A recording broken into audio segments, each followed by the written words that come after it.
Hi mga samahan niyo ako. Ipapakita ko sa inyo paano ito lutuin.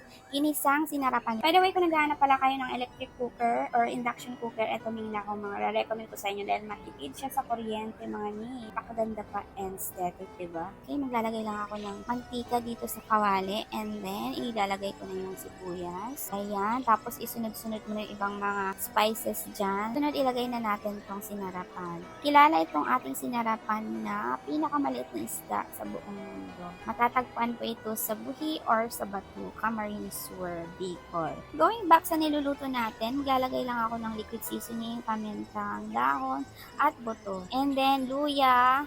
Haluin mo lang mga luin at hindi ako nakontento kaya naglagay ako dyan ng toyo at suka pero konting-konti lang mga mi. Naglagay din ako ng asukal pero hindi ko na na-video dahil ng low back. At eto na nga siya ngayon.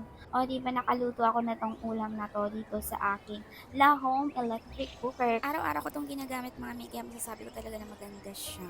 Maganda na meron din kayong mga extra na ganito para kapag nauubusan kayo ng gasol, pwedeng di kuryente yung gagamitin nyo, diba? I-share ko sa iyo yung link